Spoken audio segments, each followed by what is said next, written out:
राधा मेरी स्वामिनी, मैं राधे तेरी दास, जन्म जन्म मोहि दीजियो श्री वृंदावन को वास। राधे राधे भक्तों, स्वागत है आप सभी का हमारे चैनल श्री किशोरी दासी में। आज इस वीडियो में मैं कार्तिक मास महात्म्य का दूसरा अध्याय प्रस्तुत करने जा रही हूँ। कृपया आप सभी ध्यानपूर्वक सुने। श्री कृष्ण भगवान बोले, हे प्रिय, जब गुणवती ने राक्षस द्वारा अपने पिता और पति का मरना सुना तो दुखित हुई और रुदन करने लगी। हे स्वामी, हे पिता, आप मुझे छोड़कर कहाँ चले गए? मैं आपके बिना क्या करूं? अब मेरे भोजन और वस्त्र का प्रबंध कौन करेगा? अब मैं किसकी शरण लूं? मैं विधवा हो गई हूँ।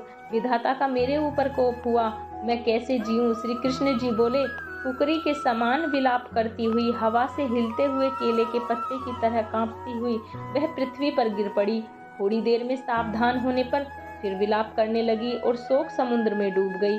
उस गुणवती ने घर की सब वस्तुएं बेचकर यथाविधि से अपने पति की परलौकिक क्रियाएं की और उसी नगरी में विष्णु भगवान की भक्ति में तत्पर होकर इंद्रियों को वश में कर शांति से रहने लगी और मरण तक एकादशी और कार्तिक मास के व्रत आदि करती रही।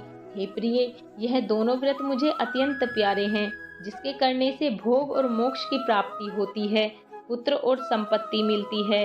कार्तिक की तुला राशि पर सूर्य निकलने पर महापापी जो भी प्रातःकाल स्नान करते हैं वे भी मुक्ति को प्राप्त होते हैं।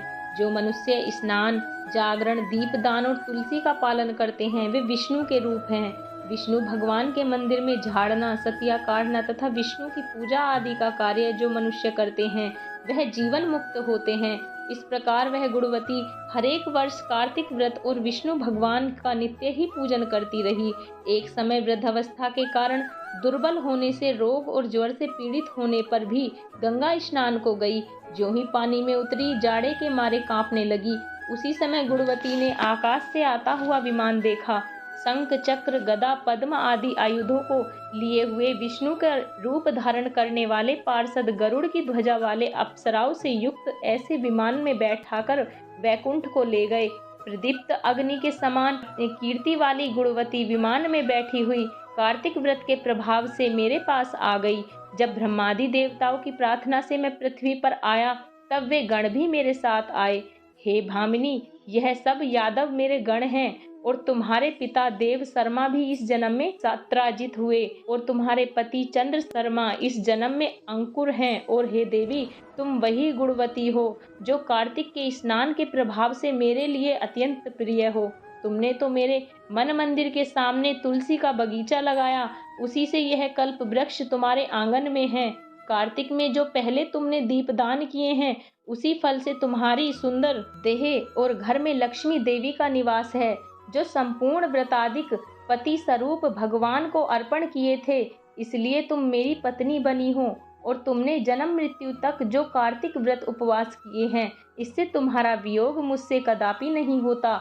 इसी प्रकार कार्तिक में व्रत करने वाले तुम्हारे समान मेरे प्रिय होंगे। सूत जी बोले, सत्यभामा जी अपने पूर्व जन्म का सब हाल जानकर बड़ी प्रसन्न हुई।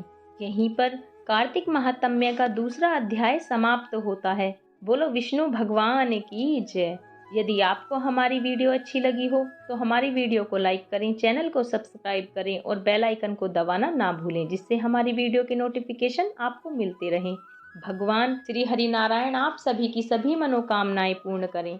राधे राधे।